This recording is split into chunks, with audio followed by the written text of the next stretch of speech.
J'ai vécu la guerre du Liban, moi. Moi, je l'ai vécu, la guerre du Liban, 11 ans. Ça veut dire que je vais te parler pas comme un mec qui est assis en train de boire une binouse.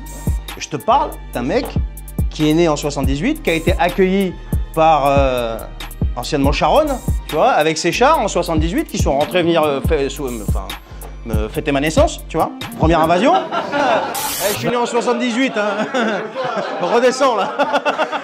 Rafsanjani, il avait pas dit à Fillon que... Vous avez suivi l'interview qu'il avait fait avec Fillon, il discutait avec lui. Il lui disait, on était en Inde il y a 5000 ans, on va pas y retourner. Ouais, alors, et Fillon, il avait expliqué que là, je savais plus quoi dire, en fait. Donc, un ancien Premier ministre français disait devant un ancien président iranien, je ne sais plus quoi dire. Comment? Fillon est pas là. Non, Fillon il est pas là. En 2024. Alors, il y a des gens qui sont massacrés là. Pour que ce soit. On est en 2024. Il y a des gens qui sont en train de se faire. Non, non, c'est pas facile. Non, non, attends, s'il te plaît, Simon. Sur la présentation de l'histoire. Tu peux pas dire c'est facile. Non mais tu peux pas. On va pas faire un saut historique autant en 2024 pour t'expliquer comment ils ont. Non mais il y a quand même aujourd'hui, j'aimerais bien. Moi personnellement. On parle un peu d'aujourd'hui. Ouais, qu'on parle un petit peu d'aujourd'hui parce que là jusqu'à présent, il y a des gens qui meurent sous des bombes qu'on appelle des MK84. Pourquoi tu penses qu'on va pas en parler? Non, je pense qu'on va pas en parler. Si, on va. Non, mais je sais pas, mais on passe notre temps là sur les Philistins ou je sais pas qui, sur Samson. Il faut y aller, il faut aller les chercher. Mais enfin, ça va pas.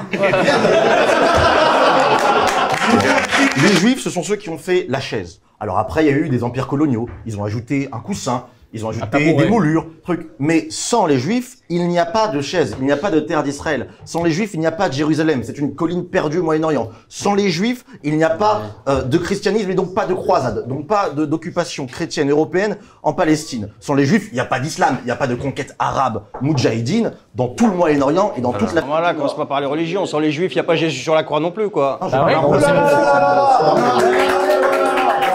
c'est vrai. Quand il lui disait à Pilate, c'est loubélé, ça veut dire quoi ça? C'est vrai. Ça, franchement, c'est de la démagogie. C'est pas de la démagogie. Tiens. Là, tu vas sortir le premier truc démagogie. Jésus était juif. Mais non, mais c'est juste de casser ça avec un argument qui a aucun rapport, que je ne nie pas du tout, le Sanhédrin de Jérusalem. On ne nie rien. Pas de problème, hein. Mais c'est juste que ça sort, c'est complètement hors contexte, et ça sert pas du tout à la discussion. C'est juste un petit pic comme ça qui sert à rien. Il va en faire parce que c'est pas un petit pic. Même si le truc appartient aux uns ou aux autres, de toute façon, même si le truc appartient aux uns ou aux autres, de toute façon. Et juste, Charval, pour toi? Moi, génocide non, mais à partir du moment où je disais tout à l'heure, moi je vois ce que je suis tout le temps branché chez moi. L'autre jour j'étais au téléphone avec mon oncle, boum, il y a eu 3 frappes en même temps pour désinguer Wafik Safa. Wafik Safa, c'était le chef de la sécurité du Hezbollah, quelque chose comme ça. Encore une fois, on a pété 3-4 immeubles. Alors quand on balance une bombe, quand même, faut savoir une chose, hein. Quand on balance une bombe de plusieurs tonnes sur un immeuble pour pulvériser, faut pas croire que ça pulvérise que cet immeuble-là, hein. Parce que ceux qui sont dans le rayon à côté, avec la déflagration, ils mangent sévère. C'est-à-dire qu'à la télé, on va te montrer un immeuble qui est tombé, mais le lendemain, on va pas te montrer ce qui est tombé derrière. Et ça, moi je le vois, j'ai ma famille sur place. Quand t'es avec ton oncle, voilà. Alors ça, en fait, si tu veux, quand on sait, par exemple, et ça je vais reprendre ce que disait Guillaume Ancel, c'est pas moi, c'est un expert militaire français. Ouais, c'est vrai. Non. Partisan. Attendez, Ouais. partisan ou pas partisan? Il est antisémite. De toute façon, vous répondrez surtout. Il est antisémite, Guillaume Ancel. Juste une phrase, s'il te plaît. Juste une phrase. Bien sûr. Qu'il soit partisan, pas partisan, je sais pas quoi. Mais techniquement, ce qu'il dit, quand on sait qu'une bombe d'une tonne est faite pour pulvériser un immeuble de 3 étages et causer 90% de dégâts collatéraux, et qu'on prend quand même la décision de la balancer, c'est un choix. Ouais, alors... Et à partir du moment qu'on le fait, c'est un choix. Et ce choix, ça porte un nom. En droit international, Jean, tu sais mieux que moi, monsieur connaît ça, vous savez mieux que moi, enfin, j'y connais rien. Tu sais, moi, je suis un pauvre agent immobilier, hein, je connais pas grand-chose. Mais ce que je veux dire, c'est que j'écoute un petit peu des experts. Alors, non, mais, et ça pulvérise, ça s'appelle comment? Alors, juste, vas-y. Bachar al-Assad, c'est allié au Hezbollah, en guerre 2012, pour se battre contre l'État islamique et contre Al-Nusra. Exact. Et d'ailleurs, je l'ai salué. Tu l'as salué. En 2015, j'ai dit que... Est-ce que tu peux m'expliquer comment ça se fait qu'une entité comme Israël, qui est un pays démocratique, qui est une des meilleures armées au monde, la plus morale au monde, se battent contre l'islamisme radical, comme tu dis, à Gaza, et soigner à l'époque les blessés d'Al-Nusra de Syrie en Israël pour les renvoyer au combat? C'est une vérité ou pas, ça? Non. Ah bon? J'ai vécu la guerre du Liban, moi. Moi, je l'ai vécu, la guerre du Liban, 11 ans. Ça veut dire que je vais te parler pas comme un mec qui est assis en train de boire une binouse. Je te parle d'un mec qui est né en 78, qui a été accueilli par anciennement Sharon, tu vois, avec ses chars en 78, qui sont rentrés venir fêter ma naissance, tu vois, première invasion. Ensuite, ben, toute la durée, là, jusqu'à 89, ben, ils nous ont tous tapé sur la gueule, surtout quand tu étais libanais chrétien, tu vois. Donc que ce soit Yasser Arafat qui voulait nous apprendre à nager pour quitter le Liban par le port de Jounier, là où j'habitais. Non mais c'est vrai. Bon après il y a le karma, tu sais, qui joue parce qu'il a fini par quitter le Liban avec ses potes par le port de Beyrouth, mais en bateau, protégé par l'armée israélienne, par l'armée française, pardon. Enfin, on s'est fait pilonner par Bachar, enfin Hafez al-Assad, son père. Alors lui, le fils, c'est un enfant de cœur à côté. Hein. Et non, crois-moi, le père, il a quand même pété une mosquée, il a quand même détruit une mosquée. Mais Bachar, laissez-le parler. Laissez-moi finir, les gars. Pardon, je vous permets pas de hurler sur moi. Si tu veux, enfin, je vais te donner un sentiment qui est simple. Quand tu te réveilles le matin et que tu as ton pote qui est mort dans un obus dans la nuit, mais en fait, tout ce qu'on est en train de raconter depuis tout à l'heure, mais on n'en a rien à foutre. C'est de la philosophie, les gars. C'est de la philosophie. Je vous jure, c'est vrai, je vous parle du cœur, là. C'est de la philosophie. Quand tu vis la chose et que tu as ton pote, ton père qui part le matin au boulot, tu es obligé de prendre la jumelle, que tu as 6-7 ans, tu vois, pour voir s'il a passé le tronçon d'autoroute et qu'il est bien arrivé au boulot sans se prendre un pélo sur la gueule, je te promets que la philosophie, mais... Le truc, comment t'as dit ça tout à l'heure, toi? Le truc, le causalité, je sais pas, mais t'en as rien à foutre de ça, mon gars, je te jure. Mais non, mais c'est la vérité, putain. Mais je vous parle avec le cœur. Donc, Netanyahou, pour en revenir à Netanyahou et Israël, première invasion en 78, deuxième invasion en 82. 82, il a mené une autre guerre. En très peu de temps, il a fait je sais pas combien de kilomètres. Netanyahou? Non, je te parle de l'armée israélienne. Là, Netanyahou, pourquoi il mène cette guerre-là? Il peut très bien mener... Tu vas peut-être me répondre, je vais te poser la question. Alors, moi, j'ai ma petite idée là-dessus, parce qu'il a peut-être 3 chefs d'accusation aux fesses en Israël, et il a besoin de cette guerre pour se glorifier, j'en sais rien, je sais pas, j'émets des hypothèses comme ça. Mais il peut mener une autre guerre que de pilonner, par exemple, à coût de 17,3 millions de dollars pour buter un mec, de pulvériser 6 immeubles résidentiels jusqu'à présent à Beyrouth, on ne sait pas combien de familles sont mortes. Mais qu'est-ce que vous me racontez avec votre causalité, les gars? Ah, c'est pas moi. Hein. C'est de la philo, ça. Alors... Ça, c'est des faits. Et là, je viens d'ouvrir Instagram, tu vois. Et j'étais prêt à te montrer un immeuble qui était en train de s'effondrer à Beyrouth. Qu'est-ce que tu me racontes? Là, non, mais vous n'êtes pas d'accord avec moi, je sais pas. Enfin, c'est lui qui justifie ça, c'est pas moi. Le fait que les victimes soient de l'autre côté, s'il pouvait, il n'accepte pas. Le fait que les victimes soient de l'autre côté, il n'accepte pas. Parce que le statut de victime donne un argument absolu. Moi, j'ai eu la chance et l'honneur d'être militaire français de 98 à 2003. Et non mais l'immense fierté, et j'ai eu la chance et l'honneur de servir aussi les 2 drapeaux. Je faisais la levée et la descente des 2 drapeaux, que ce soit libanais, que ce soit français, à Nakoura. Et j'ai eu aussi l'immense honneur, après j'arrête, de survoler la frontière qu'on appelle la Blue Line avec Italair dans les hélicoptères, parce que les Italiens étaient en charge de surveiller la Blue Line. Et quand tu regardes à gauche, on avait chez nous les Libanais, on faisait les malins à cacher des caméras dans des cailloux, tu vois, pour surveiller Israël. De l'autre côté, tu avais l'impression que c'était une invasion qui était... Bon, c'est des gens qui défendent leur pays, tu vois, ils étaient prêts, mais franchement, c'était autre chose. Tu vois, tu regardais là à droite, tu dis, mais ils vont nous envahir dans 5 minutes ou quoi? Mais c'est les mecs qui défendent leur pays. Donc c'était pour dire que c'était des frontières qui étaient archi surveillées. Maintenant, il y a une question que je me pose. Comment ça se fait que le 7 octobre, il y a des types en ULM qui arrivent à passer la frontière, alors que je te promets, et ça c'est pas moi qui le dis, ce sont des soldats, dont une femme qui en a parlé, israéliens, qui disent que quand tu es à Gaza en train de surveiller la frontière, mais tu étais face à un écran. Mais comment ça se fait que ces mecs-là ont réussi à rentrer en Israël? Comment ça se fait que des types ils sont arrivés avec des bulldozers? C'est une question ou une affirmation? Non, je pose une question. Comment ça se fait? C'est-à-dire c'est les Juifs qui ont organisé ça pour justifier... Non, Jean, s'il te plaît, non. Les gars, je vous permettrai pas de me dire ça, j'ai pas dit ça. J'ai dit comment c'est possible, je me pose la question, comment c'est possible qu'alors que l'armée israélienne, c'est quand même... Enfin, c'est une des meilleures armées au monde. Le territoire, c'est le territoire le plus surveillé. C'est le seul État juif qui est entouré, entre guillemets, d'ennemis, bien qu'il y ait des pays arabes, au nombre de 6, je crois, qu'ils ont signé la paix avec eux. Donc comment est-ce que c'est possible que ça arrive? Tu vas peut-être pouvoir nous répondre, Simon, je sais pas. Non, mais ça s'appelle une surprise stratégique. Hein. Tu peux pas raisonner comme ça en disant si ça aurait dû se passer comme ça.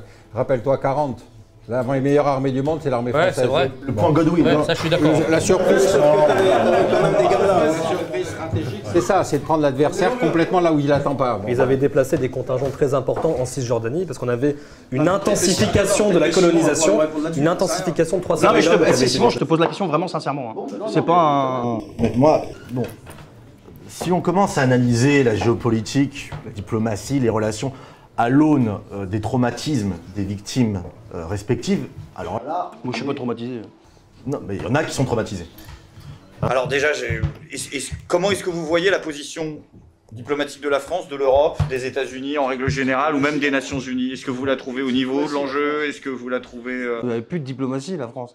Mais moi, je vais te parler en tant que Libanais, quand je vois, enfin franco-libanais, mais là, je prends l'habit, je dirais, de Libanais. Quand ils voient arriver Jean-Noël Barrot là-bas, mais ils rigolent, les mecs. Non mais attends, non mais je vais te la dire de manière, t'as dit qu'on pouvait tout dire. Hein. Donc c'est de ta faute. Hein. Moi, je vais te dire, quand ils voient arriver Jean-Noël Barrot au Liban, qui va discuter avec qui, lui? Avec un mastodonte? C'est qui Jean-Noël Barrot? Arrête, là, tu fais exprès, là. Roi du silence, là, encore, non? Mais non, mais c'est le ministre des Affaires étrangères, c'est ça, hein? Vous saviez? Bah non, donc voilà. Donc si en France... Non mais attends. Non mais c'est important. Mais Greg, c'est important parce que t'as en face de lui un mec comme Nabih Berri qui va discuter avec lui. Plus de 80 piges. Bon, Nabih Berri, il a les mains très très sales. Mais ça fait depuis les années 90, début 90, qu'il règne sur l'Assemblée nationale au Liban. Et c'est lui qui fait un président et qui défait un président. Attention, dans 2 jours, la France organise une conférence. Oui, je sais, le 24, une conférence. Mais non, ça, non, on aime ça. Nous, on est devenus comme les pays arabes, une ONG en fait. On est devenus... On était obligé d'accueillir proportionnellement plus de Palestiniens que les autres. On lui a pas trop laissé le choix en même temps. Hein Bah oui. Trop laissé le choix. Hein. Ben non, justement, il a été obligé de les accueillir. C'est-à-dire que on a, nous, occidentaux, en créant Israël et en ne résolvant pas la question du partage, on a emmerdé tous les pays de la région. Et encore une fois, le plus grand massacre de Palestiniens, c'est la Jordanie. Attends, si je peux ajouter une chose, c'est que Septembre Noir, c'est parce que, à l'époque, l'OLP menait une guerre contre Israël à partir du territoire jordanien. Lui, il a massacré. Nous, l'OLP a fait la même chose après les accords de 69, les accords du Caire de 69. Mais nous, on les a pas massacrés. Qu'est-ce que t'appelles le nous? Les Libanais. Le Liban n'a jamais, au départ, c'était pas une guerre civile, le Liban. Au Liban, c'était une guerre, au départ, c'était une guerre parce qu'Arafat, il est venu et il voulait nous chasser de chez nous. Et c'est ça qui s'est passé. Alors, je schématise un peu, mais c'est... Si t'écoutes Tiani, c'est la faute d'Israël encore. Négationnistes Moi, qui ce sont, que je veux dire qui sont le fait d'État d'Israël. En 1969, et ça c'est une certitude, et c'est pas moi qui le dis, vous pouvez regarder partout, et vous êtes certainement beaucoup plus cultivé que moi à ce niveau-là, on n'avait pas de problème avec Israël au Liban, hein, avant 69. Oui, c'est vrai. Enfin, il devrait. On n'avait pas de problème. Non mais vous savez pourquoi? Non mais attendez, je vais vous dire, vous savez pourquoi? Parce qu'à partir du moment qu'il y a un mec qui s'appelle Émile Boustane, mandaté par une république libanaise qui était devenue quasiment inexistante, a autorisé à Yasser Arafat de venir mener sa lutte depuis le territoire libanais, c'est là que ça a commencé à merder. Et nous, on n'en voulait pas de ça. Bravo. Oh non mais on n'en voulait pas de ça. Non mais c'est la vérité, c'est la vérité. Bien de revenir sur... Moi je pense que la solution à 2 États, là c'est mort pour au moins 50 ans. Déjà. non mais c'est vrai. Non mais il faut reprendre les choses. Non, mais moi je reviens toujours comme disait Pierre, j'en reviens aux victimes. C'est-à-dire qu'aujourd'hui il faut quand même dire une chose, et ça c'est réel. À chaque fois que tu tues une personne, t'en fabriques 10 derrière qui t'aiment pas. Hein. Non mais ce que je veux dire, non mais attends. Là, je suis pas encore une fois, je m'écarte du jugement et qu'on dit. À chaque fois que tu tues une personne, que ce soit en Israël, que ce soit en Palestine, que ce soit à Gaza, que ce soit au Liban, que ce soit où tu veux, tu fabriques 10 personnes qui t'aiment pas. Et donc 10 personnes à tuer. Non mais, attends, 10 personnes qui t'aiment pas, ça veut dire que tu fabriques une haine. Une haine qui est viscérale. Ben si, moi je vais te donner encore, moi je vais te donner du concret, je suis désolé, j'en ai pas pour le temps. J'ai vu la semaine dernière ou celle d'avant, un Libanais enterrer 17 membres de sa famille, dont 5 enfants. Est-ce que tu crois que ce type, quand il va se refaire, si un jour il arrive à se refaire, même s'il y a un traité de paix qui est signé entre le Liban et Israël, le truc, on ne sait même pas si ça peut arriver un jour, Amin Gemayel a failli le faire, il a été menacé de mort et il a dit stop. Ce type, est-ce que tu crois que ce type, un jour, pourrait élever ses enfants dans la paix? Jamais. Donc c'est ce que je suis en train de te dire. Donc c'est pour ça que j'ai dit, une solution à deux... La solution, c'est quoi la solution? La question, je crois. Mais laisse-la finir. Laisse-le. Je suis avec toi. C'est pour ça que j'ai dit qu'une solution à deux États, pour moi, c'était mort sur 50 balais, c'est-à-dire sur 2 générations, si je ne me trompe pas, si j'ai calculé à peu près. Et je t'explique pourquoi. Parce que tu fabriques de la haine qui va être transmissible de génération en génération. Donc pour l'instant, la solution, c'est quoi? C'est qu'il va falloir faire taire les armes. Étant donné que le Hamas a révisé en 2017 sa charte et qu'il a dit qu'il voulait une solution à 2 États sans reconnaître explicitement l'État d'Israël, mais au niveau, sur les frontières de 67, eh ben, il faut faire taire les armes aujourd'hui. Parce que la question à se poser, est-ce qu'il y a eu assez de morts ou pas? Est-ce que le 7 octobre a été vengé ou pas? Est-ce que le 7 octobre a été vengé? Non mais c'est pour ça. Donc aujourd'hui, la solution, il n'y en a pas. Là, maintenant, il n'y en a pas. T'as Macron qui est faible. Non mais il faut dire les choses comme elles sont, il faut arrêter de raconter des conneries. T'as Macron qui est faible. Les États-Unis, comme il dit Pierre, il y a des... Trump, il y a 6-8 mois en arrière, il disait que Netanyahou, c'était la pire des choses qui est arrivée à Israël. Là, il a dit que dès qu'il sera élu, il prendra le téléphone pour féliciter Netanyahou. Qu'est-ce que tu veux y comprendre, toi? Joe Biden, il appelle sa grand-mère quand il est derrière le micro. Mais qu'est-ce que tu veux faire quoi? Il n'y a rien à faire, là. Non, mais il n'y a rien à faire. Il n'y a rien à faire, là. Là, malheureusement, dans l'état actuel des choses, il n'y a pas de solution. Il faut faire taire les gens. Il le fait en 10 secondes parce que je le vois. Ouais, en 10 secondes, mais en une phrase. Hein. T'as plus d'hommes politiques à poigne en France, c'est tout. T'as plus d'un demi... Je suis quoi, moi? Darmanin, selon les rumeurs, mais bon, Ça change rien. Mais quand tu as un De Villepin qui arrive à l'ONU et qui dit non à la guerre en Irak, qui a failli se prendre un pain dans la gueule de la part de Colin Powell, c'est lui qui le raconte. Mais il lui a dit merde, non, j'irai pas. Parce qu'il y avait un président qui avait, je vais pas dire ce qu'il avait, mais qui, quand il marchait, ça traînait derrière lui, tu vois, qui avait quand même de la poigne, quoi, tu vois. On précise que BHL l'a accusé d'être antisémite. Oh non, mais BHL, s'il te plaît, mais non. Pas BHL. Ah non. Non, mais sur BHL, on fait une émission complète. Hein. Eh ben, on l'invitera. Ah ouais, ah, je te jure. Alors pour moi, ça part d'une bonne intention, mais comme je t'ai dit tout à l'heure, là, on voit ça de notre prisme d'ici. Il faut aller voir ce qui se passe sur le terrain, d'un côté comme de l'autre. Israël, le 7 octobre, ça a été terrible. Ça a été une boucherie, ça a été quelque chose de fou. Il n'y a même pas de mots pour qualifier ça. Ce qui se passe aujourd'hui, parce que là, on ne parle pas du Liban, on ne parle pas de l'influence iranienne, tout ça, ça aurait été intéressant qu'on en parle, parce que franchement, là, il y a énormément à dire. Mais parce qu'ils sont quand même responsables énormément de ce qui se passe, les Iraniens, là, actuellement. Ah mais non, mais c'est clair, c'est la tête de la pieuvre, tout à fait. Mais je vais même plus loin que ça, si on pouvait, mais je pourrais voilà, parler du régime, etc. Mais bon, c'est pas la question. En fait, aujourd'hui, comme je disais tout à l'heure, pour moi, et ça n'engage que moi, ce que je vais dire là, à chaque fois que tu tues une personne, et je prends le cas de ce pauvre Libanais qui a enterré les 17 membres de sa famille, dont 4-5 gosses. Qu'est-ce que ce mec... Comment veux-tu que comme cette maman aussi, on en a parlé, on n'en a pas parlé, mais qui a enterré son mari et ses 2 enfants. Cette femme, cet homme, quand ils refont leur vie, est-ce que tu crois franchement qu'ils ont envie de serrer la main à quelqu'un? Pas du tout. C'est pour ça que... Comme l'a dit judicieusement mon camarade, les massacres de masse qui sont perpétrés par mon camarade. C'est un terme générique. Hein. Sur cette guerre-là, vous êtes ensemble, mais c'est pas sur le résultat. On a compris que...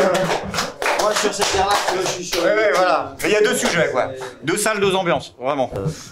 Ça rejoint un peu ce que tu dis. Moi, ce que je pense, ce qui m'importe, c'est les victimes. Oui, bien sûr, c'est dramatique. J'étais pas sur l'émotionnel quand je te disais ça. Hein. Si, un peu quand même. Non. Mais c'est pas grave. J'étais pas dans ma tête, il y a le soutien de conviction qui consiste à dire qu'il y a une démocratie. Ne viens pas juger à ma place, t'étais pas dans ma tête, tu sais pas pourquoi je dis ça. Moi, tu sais ce que je dis. Quand je vois des bébés découpés, oui. Moi, je pense qu'il faudrait faire une pression maximale sur les pays arabes, comme l'Algérie, comme l'Égypte, comme la Tunisie, pour faire ce qu'ont fait les pays européens après la guerre en Ukraine, à savoir accueillir des réfugiés. Parce que Israël ne demande rien de mieux, ne demande rien de mieux que de détruire le Hamas, et c'est pour ça qu'Israël fait tout pour réduire le nombre de victimes. La bande de Gaza pour l'annexer. Pierre, et ensuite, vas-y, ensuite Charvel, ouais. Simon, tu me dis qu'il y a l'émotionnel, je sais pas quoi, machin. Moi, je vais pas te parler d'émotionnel. Je vais te répéter ce que j'ai dit à la question à laquelle tu n'as pas répondu tout à l'heure parce que tu es un malin. Je t'ai dit tout à l'heure, quand une personne comme Netanyahou sait pertinemment quand je largue une bombe de plusieurs tonnes, qui va faire 90% de dommages collatéraux, dont des femmes, des enfants, des familles, etc., et que... Mais non, mais Jean, mais c'est la vérité. Ça veut rien dire une tonne. Une tonne de bombes. Ok. Et des bombes anti-bunker de... Attends. Bon, bah, je vais être plus précis. MK84, bombe anti-bunker qui descend à plus de 30 mètres de profondeur. Voilà, c'est ce que vous avez largué sur la banlieue sud de Beyrouth, sur la Dahieh, sur les 6 immeubles où il y avait Nasrallah. Ça a coûté 17,3 millions de dollars pour être précis, puisque tu aimes la précision, à Netanyahou. Donc quand il fait ça... Bien investi. Non, mais bien investi. Ah oui, des centaines de familles décimées, bien investies. Alors je sais... Non, mais c'est triste, mais... T'en as déjà pris... Attends, stop. Est-ce que t'en as pris sur la tête déjà? Est-ce que t'as déjà été sous les bombes? Lesquelles? Oui, le Hamas. Quand? L'année dernière. L'année dernière, où ça? Comment ça? À Bnei Netzachim, à 5 km de Rafah. D'accord, t'as pris quoi? Des roquettes? Oui, Qassam. Qassam, d'accord. Moi, je te parle pas de Qassam. Je te parle d'une MK84. D'accord? Je suis très content qu'on les ait. Non mais je suis d'accord, mais c'est pas ce que je suis en train de te dire. Attends, s'il te plaît. Ce que je suis en train de t'expliquer, c'est que tu me parlais, que je parlais avec l'émotion. Je parle pas avec l'émotion. Je te parle de quelque chose qui est puni au niveau du droit international. De quoi? De faire la guerre? Non, mais quand tu sais que ça fait autant de dégâts collatéraux, mais tout le monde le dit. Et je parle sous le contrôle de Pierre ou même de Jean. Il n'est pas très impartial, Pierre. Est-ce qu'aujourd'hui tuer des civils en masse comme ça, quand tu sais que ça va tuer des civils, ça s'appelle un crime de guerre ou pas? Non, non, pas du tout. Ah oui. Alors plus simplement, c'est quoi plus simplement? Simplement, dis-moi comment on fait. Dis-moi juste comme ils sont. Attends. En 2006, il y a eu une guerre. Ouais. D'accord. Pourquoi à cette époque-là, ils n'en ont pas fini avec le Hezbollah? Pardon? Pourquoi à cette époque-là, ils ont pété les 3 quarts du Liban. Il y a plus, attends, il y a eu plus une infrastructure qui était debout, plus un pont qui était debout. Pourquoi à cette époque-là, ils n'en ont pas fini avec le Hezbollah? Pourquoi en 82, ils sont rentrés avec plus de 70 000 hommes? Pourquoi en 82? Si, le Hezbollah, il avait enlevé 8 soldats israéliens. Hein. Non, ils n'avaient pas la légitimité internationale pour finir jusqu'au bout. Ah, parce que là, il y a une légitimité internationale? Après le 7 octobre, il y a eu une légitimité internationale. Netanyahou qui donne un ordre à l'ONU d'évacuer le Sud-Liban, t'appelles ça une légitimité internationale? Comment? Il demande à l'ONU? Non, il annonce à l'ONU, c'est pas la même chose. Il a demandé au secrétaire général de l'ONU de quitter le... Oui, il croit que les Juifs demandent l'autorisation pour se défendre maintenant. Eh ben, c'est que vous respectez pas le droit international. Mais attends, c'est le problème, c'est que le droit international, laisse-moi finir, les gars, laisse-moi finir. Ça, c'est une phrase facile, mais... Vas-y. C'est pas une phrase facile, c'est l'Organisation des Nations Unies. Excuse-moi, en fait, dès qu'Israël se défend, on dit... Mais non, défends-toi, mon gars. Mais non, défends-toi. C'est quoi la solution magique? Défends-toi. Oui, je me défends. Je te répète. Laisse-moi finir de parler, s'il te plaît. C'est quoi la solution magique? Laisse-moi parler, je vais te parler. Est-ce que tu peux me donner 30 secondes? Ouais. Ensuite, c'est Pierre. Pas plus. Hein. En 1982, il rentre au Liban avec plus de 70 000 hommes. En 2006, il rentre avec 15 000. À peu près. D'accord? À un moment donné, il s'arrête net. Ça commence, je crois que c'est le 16 juillet ou 12 juillet, je ne sais plus, ça fait 33 jours à durer la guerre. Et après, il s'arrête net. Pourquoi à ce moment-là, quand le Hezbollah était beaucoup plus faible, pourquoi ils n'en ont pas terminé à ce moment-là? Parce que l'objectif de guerre, c'était de repousser le Hezbollah au-dessus d'un ennemi. Au-dessus de l'Italie. Pourquoi? Ils l'ont repoussé? Pardon? Ils l'ont repoussé? Non, justement, c'est un échec. Un échec qu'on est en train de corriger aujourd'hui. En train de corriger aujourd'hui. Oui. Mais est-ce que tu crois franchement... Tu es en train de reprocher à Israël de ne pas avoir fini Non, mais ce que je veux dire... Mais comment on fait? T'as pas répondu à la mienne. Mais je vais t'expliquer comment tu fais. Bah, au lieu de mener une guerre intensive comme ça, comme il est en train de faire Netanyahou, et y aller parce qu'il a peur d'avoir trop de victimes, parce que la géographie du Liban, c'est pas la géographie de Gaza. C'est ce qu'on disait tout à l'heure. C'est un terrain très accidenté que je connais très bien. J'ai patrouillé en tant que casque bleu de l'ONU là-bas. Qui n'ont rien vu d'ailleurs. Comment? Qui n'ont rien vu, qui n'ont pas vu la construction de tunnels sous les postes de l'ONU, la FINUL. Mais fallait en parler à la FINUL, mon gars. C'est pas moi qui vais en parler. Oui, mais à ce moment-là, elle a déposé une plainte, Israël, pour ça? Je pense, oui. Ah, tu penses ou t'es sûr? Non, je ne suis pas sûr. D'accord. Donc à ce moment-là, si on respecte le droit international, il faut aller devant les instances internationales. Mais je vais te répondre. Mais il mène la même guerre. Il envahit, il mène la même guerre, mais il tue pas autant de civils. Je pense qu'on peut applaudir les intervenants qui étaient là. Allez, merci.